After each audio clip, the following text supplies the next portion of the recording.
Namaskar. Namaskaram. When I started paying for the channel, I had said that I will post not only religious uh, videos or thoughts, but also things associated with self improvement. Of course, both of them go hand in hand, but not all self improvement thinking has to have a particular religious slant. So, this is one of those videos where I've taken up a very important topic of discussion, especially when it comes to self improvement. And I think it's one of the first ever step when you start a journey of learning, and that learning could be learning about yourself with a view to getting better, so that you are a better person than you were yesterday. So the topic of today's discussion is beat the ego. Ego is there everywhere. You have it, I have it. The size probably varies, the priority probably varies for the ego. I read a very interesting book, or I'm still reading a book by Swami Sachidananda. And the book is fairly simple because it is a thought for each day. So I only have to read about a page each day, but it gives me enough food for thought. And I thought I'll pick up this topic because that was a thought for the day. Um, he has described this topic of ego in a very nice way. The analogy he's taken is, imagine the world itself to be a drama stage, and you and I have characters to play in that. We come, do our roles, and when it's time, we exit and we leave the roles.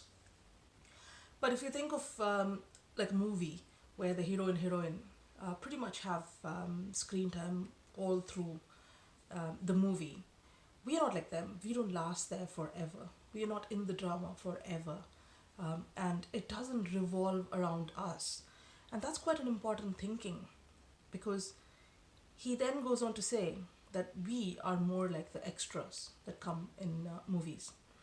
Now, this thought of looking at it as us being extras might be taken in the wrong way, in that you could see yourself as being insignificant. What you do doesn't matter.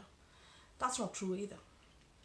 The reason I think it's not quite true, and we are significant and yet we only have a limited role, is the fact that, think of movies, especially if you've seen Bollywood movies or any other Indian movies, where the songs or the stunt sequences come, the fighting scenes come, and there are so many extras that come in. Imagine only the hero doing all of the singing and dancing and all the fighting, and there are no extras at all, and there are no special little characters that come in the movie, and it's only about the hero and the heroine. How boring would that movie be? It's quite similar to that. Life is about all these little characters. We have roles to play, and those roles are important, but they do have a certain level of importance. We are not the be all and end all. And if we start seeing ourselves as extras who have small roles to play, but we have a duty to play our roles, that helps reduce our ego. We are not the center of the stage. We are there, we have a part to play, and we finish and get out of it when we're done with it. I read another definition of ego, and I found it quite interesting as well. Ego apparently is what separates the person with the ego from the moment. So that's a very interesting way of looking at it, because if you're enjoying a joke cracked by someone and you know a very egoistic person is quite reluctant to acknowledge that the other person has a sense of humor and just joins the humor because their ego is a bit too big. They have lost the moment. This is a very trivial example, but I'm sure you have come across several examples in your life where you either have expressed a higher level of ego yourself, or you have come across someone else that has. Now, what happens is, when they put their ego first, they do not share that moment with the people that are around them to share. So, unless you drop that screen of ego, you will not be able to connect with the people that are there at the moment to share the time with you. That is a very interesting way of looking at ego, because it builds barrier. Anything that separates is a barrier. So it is rather unnecessary to put barriers in life. We have enough challenges in life already. Another interesting thing that I read with ego was, it is always worthwhile starting to learn anything, thinking that you have no knowledge of it. Because if you already know that you're full of it, then what more can you take in? So if you keep your ego down and go low profile, you're probably going to learn more, and that is only going to help you be a better person. One of the ways that I have found helpful to reduce the ego, and this is from my experience. So in these video series, I'm trying to share what has worked for me and what techniques I'm going to try and use in future. So it's not just about me collecting information and sharing it with you, but also give you what my experience has been.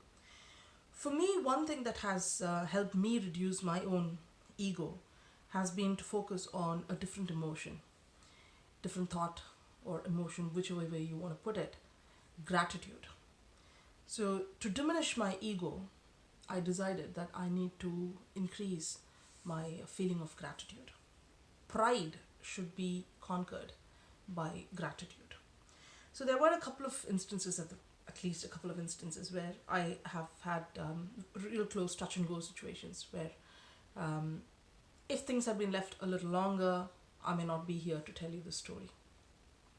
So, in those instances, I only focused on how to get out of the situation and how to survive, literally just survive, and come out of that situation without much damage to my body and myself. So, in those instances, some ideas flashed and they happened to work as well. So, one of them was when I developed a very severe allergy to a particular food ingredient, and the allergic reaction was much worse than it used to be when I was little. I accidentally bumped into that ingredient after years and years of staying away from it. At that time, I decided to use my son's inhaler because I could feel my chest closing in. And what the doctor had advised my son is what helped me, and I applied that thinking, and it helped me get through to the hospital and then be treated by the trained staff. So there was another time. There was another time when again my thinking really helped me get out of the situation, and like I said, live to tell you the story. But I could not view it as, oh God, I'm so clever. I was able to get out of the situation because I could think. Rather, I'm ever so thankful for having that presence of mind and being able to use it. And very, very important. A lot of us, clever people, we do things thinking that the outcome will be what we desire it should be. But it doesn't always work, right? So the effort is in your hand, but the result is not always in your hand, or it's often not in your hand. And we just don't like to admit it. A lot of times it works in our favor, the results, and hence we think that we are in control. But a lot of times it doesn't work in our favor. So I'm quite grateful for the fact that I was able to think with a clear head, even in those situations, for the fact that my thinking actually worked and it helped, but I take no credit for any of those. When gratitude fills you up, the ego diminishes automatically. It has also been found that people who have like a gratitude journal, write down about what they are thankful for in life, they are much more happier than people that do not think of how thankful they really should be for all that they possess or all they have been blessed with in life. You do not need to be a believer in any faith in order to practice these. You could be thankful. You could ask, who am I thankful to? Maybe to the cosmos. If you don't believe in religion, I could be thankful to my God. You could be thankful to the universe, to nature, to maybe yourself also. Thankful to your family. So you don't have to be a believer in order to drop your ego. Everyone should drop their ego so that we can all learn and be better and be useful in life. I will come back with another video. If you have your experience of how you worked around your ego or someone else's ego maybe, and any techniques that worked for you, do share in the comments. Thank you.